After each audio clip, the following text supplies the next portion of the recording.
The whisper of fear, the star chamber of the Galactic Council was filled with silence. Thousands of alien delegates sat in their crystal seats, their glowing eyes staring at the central podium. The chamber was built on the ancient world of Falrix, a planet where decisions of war and peace had shaped galaxies for centuries. But today, no one spoke loudly, no one shouted demands, no one argued over resources. Today, there was only one topic whispered from mouth to mouth: the humans, a name. Passed like poison through the air, the human zombie squad. The words themselves made even the most powerful alien generals shift uncomfortably. Some delegates hissed, some trembled. Others avoided eye contact, as if saying the name too clearly would summon them into the chamber. A tall insectoid delegate leaned toward his neighbor, his voice clicking nervously. "They say the humans have soldiers who do not die." His neighbor, a scaled reptilian, flicked his tongue and shook his head. "No army can be unstoppable, no species can escape death." But even as he spoke, doubt crawled into his eyes. At the far end of the chamber, the supreme speaker of the council struck the crystal gavel against the podium. "The council will come to order." The speaker's voice echoed through the chamber, amplified by ancient machines. Every whisper died down, but the fear did not fade. The speaker looked at the assembly and asked one question: "What do we do about the humans?" The silence that followed was heavier than any weapon. Every delegate thought the same thing, but none dared to speak it. The humans were different. The humans were unpredictable. The humans had survived wars that should have destroyed them centuries ago, and now there were rumors of a squad born from death itself. The insectoid delegate finally gathered courage. "My fleet saw it," he said, his mandibles clicking in fear. "They burned entire ships with nothing but human soldiers. My soldiers blasted them with plasma. We cut them down. We watched their bodies fall, and yet they rose again." The chamber erupted in gasps. Some delegates shouted disbelief. Others looked away. But deep down, many already knew the truth. The rumors were not rumors. Another alien, this one with translucent skin and glowing veins, stood to speak. "We intercepted transmissions from the outer colonies. The humans have created warriors enhanced by forbidden science. They die, and they rise again, stronger, faster, with no fear of death." The speaker narrowed his eyes. "And you call this madness?" "A squad." A nervous murmur spread across the room. "Yes, a squad," someone whispered. "A squad of the undying," another added. "Soldiers that cannot be stopped," a third voice broke in. The name solidified in the air, more terrifying than any weapon of war: the human zombie squad. The speaker raised his hand for silence. "We are the Galactic Council," he said, trying to sound strong though his voice shook. "We have ruled for 1,000 years. We have crushed rebellions, ended empires, burned worlds to ash. And now you tell me we fear a handful of humans." But his words did not inspire confidence. His eyes betrayed him. His tone betrayed him. He feared them too. One by one the delegates began to speak. "My fleets cannot hold them. They destroyed my defense stations in hours. They walk through fire as if it is nothing. They laugh at death." The chamber filled with voices of panic. The Galactic Council, once proud and unshakable, now trembled like frightened children. Outside the chamber, across the galaxy, whispers spread even faster. In marketplaces, in war camps and starports, beings of every species shared the same fearful story. They say humans who fall rise again. They say their squad cannot be killed. They say even the void fears them. Fear traveled faster than light, faster than truth, faster than hope. And everywhere it went, the legend of the human zombie squad grew larger. But in a hidden corner of the galaxy, on a cold and forgotten world, the squad itself prepared for war. They did not see themselves as legends. They did not see themselves as immortal. They only saw themselves as soldiers with one mission: to make the galaxy remember that humanity does not bow. And while the council whispered in fear, the sound of armored boots echoed across the frozen ground. The squad was coming, and the Galaxy would never be the same. Birth of the squad long before the whispers reached the council chamber. The truth of the squad had already begun on a distant battlefield. It was not born in glory, not born in victory, but in blood, failure, and desperation. The human colony on Vaynor IV had been under siege for months. Alien fleets circled the skies, their weapons raining fire on the last human stronghold. The defenders had no hope, no reinforcements, no escape. They fought because there was nothing else to do. Among them was Captain Ilias Marek, a soldier who had seen too many wars. He had lost friends, family, even his homeworld, but he still carried the human banner on his chest. Beside him stood men and women who were already half dead with exhaustion. But they refused to drop their weapons. Every time the aliens attacked, the humans pushed back. Every time they lost ground, they fought harder to take it back. But time was cruel, and time was running out in the hidden bunkers beneath Vaynor. 4. Human scientists worked in secret. They were not warriors, but they had their own weapon, forbidden science. For years they had experimented with nanotech regeneration, with chemical serums that could push the body beyond its limits. Council had banned such research, but humans had never cared much for alien laws. When the last defenses crumbled, the scientists made a choice. If humanity was to die, it would not die quietly. Captain Marek and his soldiers volunteered. The procedure was brutal, the pain unthinkable. Nanites flooded their veins like liquid. Fire, reprogramming flesh, knitting broken bones, rewriting the rules of life and death. Some screamed until their voices were gone. Some collapsed and never rose again. But those who survived felt something new. Their bodies stronger, their wounds closing in seconds, their fear fading into something colder. Death no longer held the same weight. The first test came the very next day. The aliens stormed a stronghold with overwhelming numbers. Marek and his squad charged into battle, their bodies cut down by plasma blasts, torn apart by blades of energy. The aliens roared in triumph, believing the humans had fallen. But then the impossible happened. The soldiers rose, one by one, bleeding. Broken, they stood back up, eyes glowing faintly with the fire of nanotech, faces twisted not by pain but by determination. The aliens froze, weapons shaking in their hands. They fired again, burning holes through the humans' armor, shredding their flesh, but still the squad advanced. Step by step, unrelenting, the battlefield became a nightmare, a place where death itself refused to take its victims. The aliens fled that day. Entire fleets retreated from a handful of soldiers who would not die. Word spread quickly, first through the enemy ranks, then across systems. They rise again, the aliens whispered. They cannot be killed. For the survivors, it was not a blessing, it was a curse they carried together. The serum had stolen their peace. Their humanity felt distant now. When they looked into each other's eyes, they no longer saw ordinary soldiers. They saw weapons, living machines of war, but they accepted their fate. They had been chosen to be something more than human. They had been chosen to become the shield and the sword of their people. Captain Marek named them. We are the squad, he said, his voice steady as iron. The dead who walk, the dead who fight, the dead who will not rest until humanity stands free. And from that moment, the human zombie squad was born. They trained under new rules. Pain was no longer an obstacle. Fear was no longer a weakness.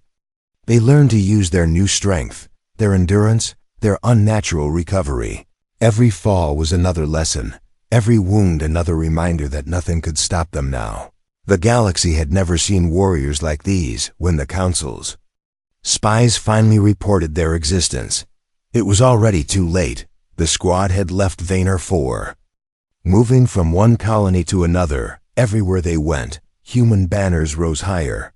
Alien strongholds burned. The squad carried with them not just weapons, but a legend that spread faster than ships, faster than armies, faster than truth. In the end, the council would call them monsters. The aliens would call them nightmares, but humanity called them something else.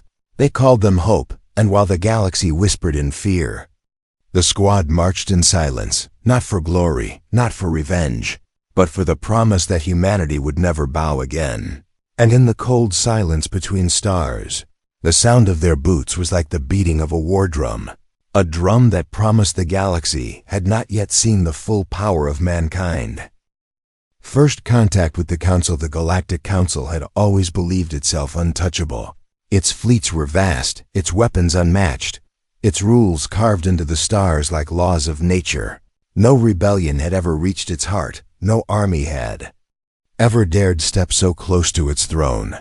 But then came the day when the human zombie squad crossed the line, and for the first time in centuries, the Council felt the breath of death at its doorstep. It began in the Solaris system, a trade hub where Council fleets gathered to protect their supply lines. The aliens stationed there had never lost a battle. Their armada was called the Iron Wall of the Galaxy. Hundreds of ships, thousands of soldiers, weapons that could vaporize moons. Yet when the humans arrived, the wall cracked. The squad came in small dropships, their numbers laughably small compared to the armada. The alien commanders mocked them at first. Humans, they said, are desperate fools. Do they think their handful of warriors can break the iron wall? But laughter quickly turned to silence when the first wave of soldiers hit the ground. The humans fought like shadows that refused to vanish. Plasma bolts tore them apart. Missiles blew them into pieces, blades cut through their armor, and yet, moments later, they stood again.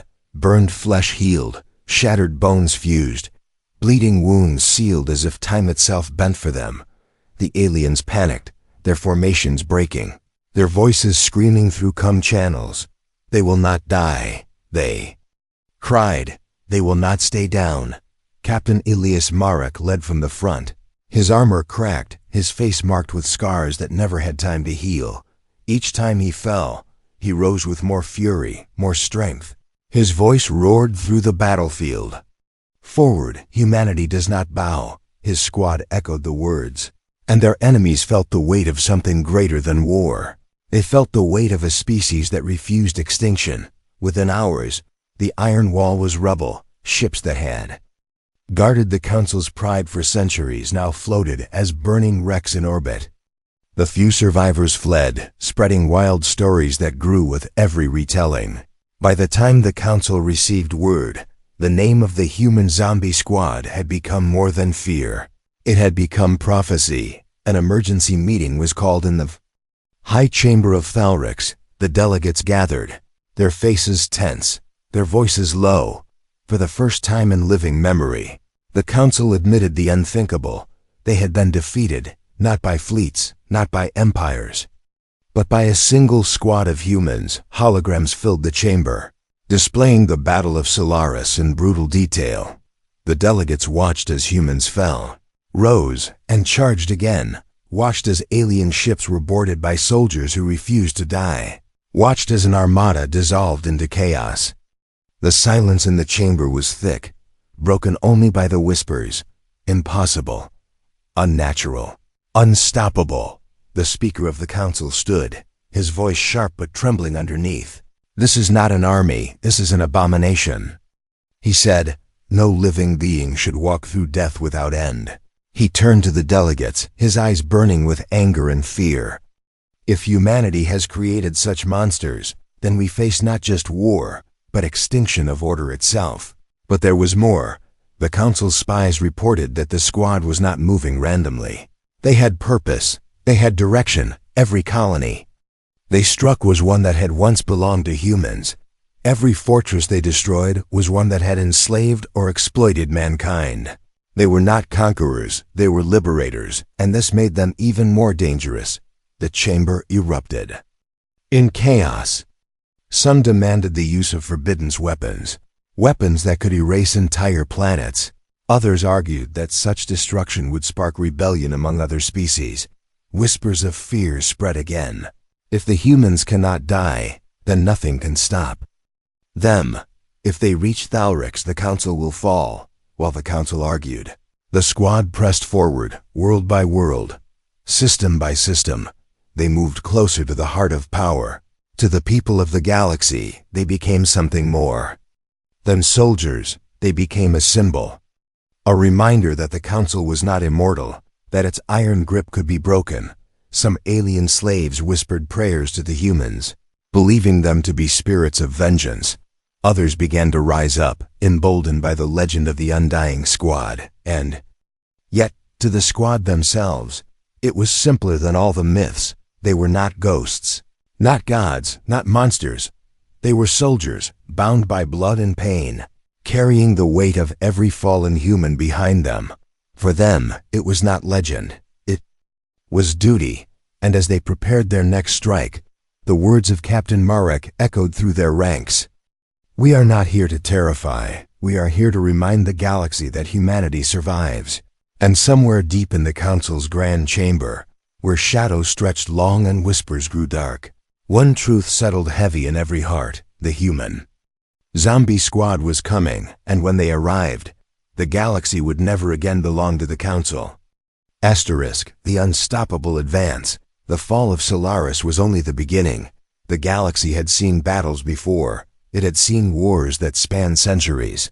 But it had never seen anything like this. The human zombie squad did not move like an army. They moved like a storm, sudden, violent, and impossible to predict.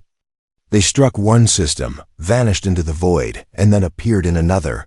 No fortress was too strong, no fleet too vast, no defense too prepared.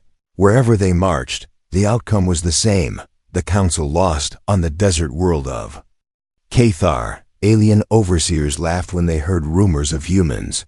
They laughed until the night the squad appeared on the horizon, their glowing eyes like fire in the sandstorm. Plasma fire ripped through their bodies. But the soldiers did not stay down. They rose again, step by step, until the overseers fled into the dunes, leaving their slaves behind. The freed aliens stared at the humans with wide eyes, some in terror, others in awe. One whispered, "They are not men, they are spirits of war." On the frozen colony of Graven Reach, the Council's armies had enslaved generations of workers. The humans landed in the dead of night, silent and relentless. When the guards sounded the alarm, the squad tore through their defenses like shadows in the snow. By dawn, the overseers were gone, and for the first time in centuries, the slaves walked free. Word spread across the galaxy faster than the Council could contain it. Everywhere the squad went, chains broke, walls fell, and banners of rebellion rose. The Council's fleets tried to respond, but fear had already poisoned their soldiers. Alien commanders barked orders, but their troops whispered among themselves, "What if the humans rise again? What if killing them only makes them stronger?" Every battle became harder to fight, not because the humans had more numbers, but because their legend was now fighting alongside them. Captain Elias Marek understood this. He knew the squad was not large enough to conquer the galaxy alone, but they did not need to be. Every strike was a spark, every victory a fire that spread from world to world, and soon, uprisings began without the squad even being there. Alien slaves, oppressed colonies, forgotten races, all began to rise, whispering the same words: "Humanity survives." The Council tried new weapons, desperate to crush the squad's momentum. They unleashed plasma storms that could incinerate whole cities. But the squad walked through them. They used psychic commanders to tear minds apart. But the humans resisted, their will unbreakable. They unleashed beasts bred for war. But even monsters recoiled when the humans rose after every kill. Nothing worked, and every failure only made the legend stronger. In hidden halls of power, Council members argued in panic. "They are not soldiers, they are nightmares," one shouted. "They will burn our empire to ashes," cried another. But beneath the fear was something worse: doubt. If the Council could not stop the humans, then what use was the Council at all? Meanwhile, on the battlefield, the squad's bond grew deeper. Each soldier carried wounds that would have killed them 100 times over. Their scars were maps of battles no one else could survive. Yet when they looked at one another, they saw not monsters, but brothers and sisters. They were family, forged in death, bound in purpose. And their purpose was clear: tear down the council, free humanity, and show the galaxy that mankind was not prey. On one liberated world, a young alien child touched the armor of a soldier who had just risen from the ashes of battle. Her eyes wide, she whispered, "Are you a ghost?" The soldier knelt, his voice steady but gentle. "No, child, I am human." Those words spread just as fast as the legend, and for many across the stars, they were not words of terror, but words of hope. The advance of the squad was unstoppable, not because of their weapons, not because of their nanotech. It was unstoppable because they carried something the Council could not crush. They carried defiance, they carried unity, they carried the unbreakable truth of survival. Every step they took, the galaxy trembled. Every world they freed, the Council cracked in. Somewhere deep in the shadows of space, even those who had never seen a human began to whisper the same question. If death cannot stop them, what can? And still the squad marched on, their boots echoing through the stars. Not ghosts, not legends, not myths, but humans, undying, unyielding, unstoppable. The Council's desperation. The Galactic Council had ruled for 1,000 years, but never before had its chamber felt so fragile. The crystal walls of the Great Hall reflected the faces of delegates who no longer looked like rulers, but like prey. Reports poured in from every corner of the galaxy, worlds liberated, fleets destroyed, rebellions rising. And at the center of every story was the same name, the Human Zombie Squad. The speaker slammed his gavel against the podium, his voice strained. "We are the Council. Our power is law. Our fleets are endless, our weapons unmatched, and yet you sit here trembling at the name of humans." But his words did not silence the chamber. Instead, they unleashed chaos. Dozens of delegates shouted at once, their voices overlapping in panic. "They burned my fleet at Cathar. They tore through my stations at Graven Reach. My soldiers refuse to fight. They fear the humans more than execution." The speaker raised his hand for order, but no one listened. The chamber had turned into a storm of fear. At last, a cold voice cut through the noise. It belonged to Lord Nirax, a serpent-like alien with silver scales that gleamed under the chamber lights. "There is only one path left," he hissed. "The humans cannot be killed by ordinary weapons. So we must turn to those that are not ordinary." The chamber fell silent. Everyone knew what he meant. The Forbidden's arsenal, weapons sealed away centuries ago. Weapons so devastating that even the Council had sworn never to use them. Machines that could erase entire planets. Viruses that could consume flesh and metal alike. Weapons that could burn not just armies, but entire species from existence. The speaker's eyes narrowed. "You speak madness, Lord Nirax. To use such weapons would unravel the galaxy itself." But Nirax did not flinch. "The galaxy is already unraveling. Humans spread like fire. Rebellion spreads faster. If we do not act, there will be no Council left to protect." Murmurs filled the chamber. Some delegates nodded in agreement. Others shouted in outrage. Old alliances broke in moments. New ones formed in whispers. The Council, once united by iron control, now cracked under fear. In the shadows of the chamber, a smaller delegate spoke with trembling words. "Even if we unleash the arsenal, what makes you believe it will stop them? They rise from death itself. What if even the Forbiddens cannot kill them?" A chilling silence followed. For the first time, the Council faced not just the fear of losing power, but the fear that nothing in existence could defeat the squad. Yet desperation is a dangerous master, and desperation now guided the Council. Secret orders were sent, vaults were opened, scientists dragged from exile. Forbidden's projects awakened in the dark corners of alien worlds. Weapons that had slept for centuries now stirred again. But even as the Council prepared its horrors, cracks widened inside. Delegates accused one another of betrayal. Some whispered that certain species were secretly negotiating with the humans, hoping to join the rising tide instead of being crushed by it. Others suspected spies in the chamber itself. Every meeting ended with more shouting. More distrust, more fear. Meanwhile, the squad pressed forward, unaware of the chaos they had unleashed at the highest throne. On every world they liberated, their legend grew. They were not seen as soldiers anymore. They were seen as destiny. And for many species long oppressed under council rule, destiny was more powerful than any weapon. The council's spies reported this too. Every time the squad frees a world, 10 more rise in rebellion. One report read, "If this continues, half the galaxy will no longer obey the council within a year." The speaker read those words in silence, his hands trembling. For the first time in centuries, he felt the weight of inevitability, late. At night, when the chamber was empty, the speaker stood alone. He looked at the great banners of the council hanging above him. Once they had meant unity, strength, and eternal rule. Now they felt like shrouds, waiting to cover a dying empire. He whispered into the silence, "What have the humans become?" But deep in his heart, he already knew the answer. The humans had become the one thing the council had never prepared for. They had become unstoppable, not because of weapons, not because of numbers, but because they carried something no empire could crush: defiance.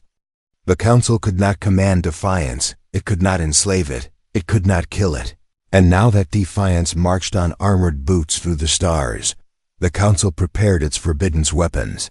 But as it did, its unity crumbled, its members turned on each other, and its empire weakened. And far away, the human zombie squad kept moving forward, step by step, battle by battle, victory by victory, unstoppable, unyielding, undying.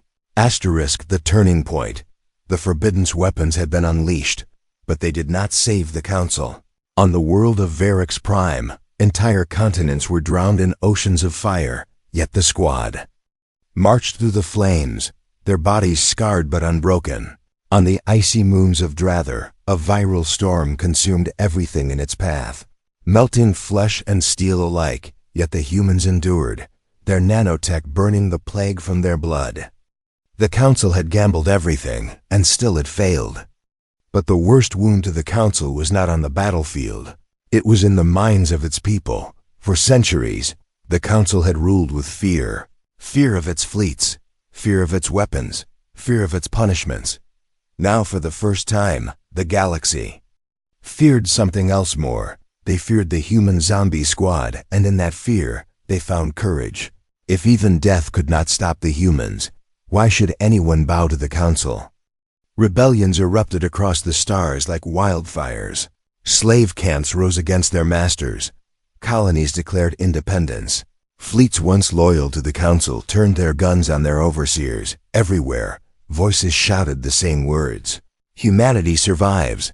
The council could no longer silence them. No matter how many worlds it burned, at the center of it all, the squad advanced toward the capital system of Nirax.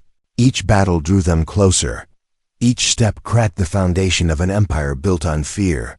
Council fleets gathered to stop them. But their soldiers hesitated. Whispers filled the channels. They will rise again. They cannot be killed. Ships broke formation. Some fled before the battle even began. The council's strongest fleets dissolved not by firepower, but by terror. In the high chamber, the speaker faced his counselors. His voice was thin, his face pale. The humans are at our gates. They will soon be here. Some demanded surrender. Others demanded annihilation. But the speaker knew the truth. Neither choice would save them. He looked into the eyes of his fellow rulers and saw only cracks. The council was not falling to humans, it was falling to itself. Meanwhile, on the edge of Nirax space, the squad stood in silence. Captain Elias Marek gazed at the shimmering blue world ahead, the jewel of the council's empire. For years, it had been the heart of oppression, the symbol of alien supremacy. Now it would face the undying march of humanity. Behind him, his soldiers checked their weapons, but they did not speak of victory or glory. They spoke only of duty. "This is for the fallen," one whispered. "This is for Earth," another said softly. Marek nodded, his voice low but firm. "No matter what happens, humanity will stand." The Council prepared for its final defense, unleashing its last forbidden creations. Titan war machines, each the size of a city, rose from hidden vaults. Energy cannons capable of splitting moons charged in orbit. Psychic lords, bred for war, spread their influence across entire fleets. It was the greatest display of power the galaxy had ever seen. Yet beneath the thunder, there was weakness. The Council fought not with confidence, but with desperation. The first clash came at the edge of the capital system. Alien titans unleashed firestorms that should have erased the squad in seconds. But when the smoke cleared, the humans still stood, burned, broken, yet rising again. Each step forward was a challenge to the very idea of death itself, and with each step, the alien soldiers lost more of their will. Weapons dropped from trembling hands, fleets turned and fled. The humans had not only broken their bodies, they had broken their spirit in the chamber. Chaos consumed the Council. Some screamed to unleash more weapons, some demanded retreat, others whispered of betrayal, claiming their fellow counselors had secretly aligned with the humans. The speaker struck his gavel again and again, but no one listened. The Council had become what it had always feared, powerless, divided, and weak. Then came the message. The squad did not send threats, they did not demand surrender. Instead, a single transmission echoed across the system, a human voice, steady and unyielding. Humanity does not bow, humanity survives. The words spread through the stars, carried on every channel, intercepted by every ship, repeated by every rebel. For the oppressed, it was hope. For the free, it was fire. For the Council, it was doom. The turning point had come. The galaxy no longer looked to the Council for rule. It looked to humanity for proof that even the smallest, weakest species could rise against the strongest empire. And as the squad advanced toward the capital world, their legend became truth. Not even death could stop them. Not even fear could silence them. They were humanity's defiance given form. And the Council's throne shook under the weight of their march. The legacy of the Undying, the Council's capital world of Thalrix, glittered like a jewel in the dark. Once it had been untouchable, a symbol of eternal rule. But as the human zombie squad descended through its skies, fear spread faster than fire. Cities went dark, fleets abandoned their stations, and soldiers who had sworn loyalty for centuries dropped their weapons and ran. The squad landed in silence, not in grand armies, not in endless waves, but in a single disciplined march. Boots struck the marble streets, echoing like thunder across the city of rulers. Aliens lined the roads, staring in awe and terror. Some fell to their knees, others whispered prayers, and many simply watched, unable to believe that death itself walked before them. At the heart of the city, the high chamber stood, once filled with voices that commanded the galaxy. It now echoed with the sound of fear. Counselors huddled together, their once proud faces pale, their bodies trembling. Some begged to surrender, some begged to flee, but none could find the courage to face what was coming. The great doors of the chamber burst open, and the squad entered. Captain Elias Marek led the way, his armor scarred, his face marked by 1,000 battles. Behind him marched the Undying soldiers, their presence colder than steel, stronger than fire. The counselors gasped, some tried to speak, but their words faltered against the silence of the humans. The speaker rose one final time, his voice shaking. "You are not men. You are abominations. You will destroy everything. You will burn the galaxy." Marek's eyes met his, steady and unbroken. "No," he said, his voice calm, his words sharp as blades. "We are not here to destroy. We are here to end your chains. Humanity does not bow. Humanity survives." The chamber fell silent, and in that silence the council broke. Some fled. Some collapsed to the floor, and some simply wept. For centuries they had ruled through fear, but now they were the ones trembling before those who could not die. Outside, the galaxy watched. Across starports, colonies, and hidden worlds, the Transmission of Nirax words spread. Slaves threw off their shackles. Fleets once bound to the council turned their guns on their masters. The empire that had lasted 1,000 years collapsed not with an explosion, but with a whisper, the whisper of humanity's defiance. The squad did not take thrones, did not crown themselves rulers. They marched through the capital, freeing prisoners, burning banners of oppression, and leaving the city in the hands of its people. Where once aliens feared them as ghosts, now many knelt in gratitude. A child reached out, touching the leg of a soldier who bore a dozen scars across his face. The soldier looked down, and for the first time in years, he smiled. He whispered to the child, "We are not ghosts, we are human." Legends spread like wildfire. Some said the squad could not be killed because they had made a pact with death itself. Others believed they were not men at all, but spirits sent to punish the cruel. And for many across the stars, the truth did not matter. The squad had become more than soldiers, more than humans. They had become a promise that no empire, no council, no tyranny would last forever. Years later, when the council was nothing more than a name in history books, stories of the squad remained on distant colonies. Rebels painted their banners with the symbol of undying men on alien worlds. Children told ghost tales of humans who rose again and again, and in the shadows of forgotten star systems, whispers still said the same thing. The squad still marches. For Captain Elias Marek and his soldiers, there was no peace. They knew they could not return to ordinary life. Their bodies carried the curse of nanotech. Their souls carried the burden of endless war. So they disappeared into the void. Some believed they searched for battles yet to come. Others believed they vanished into legend, but all agreed on one thing: the galaxy would never forget them. And so the human zombie squad became eternal. Not because they could not die, but because they had shown the galaxy what it meant to fight without surrender. They had shown that even the smallest of species could rise against the greatest of empires. They had shown that humanity, fragile yet unbreakable, would always endure. In every corner of the stars, from frozen moons to burning suns, their words still echoed, words that toppled empires, words that freed millions, words that became eternal. Humanity does not bow, humanity survives.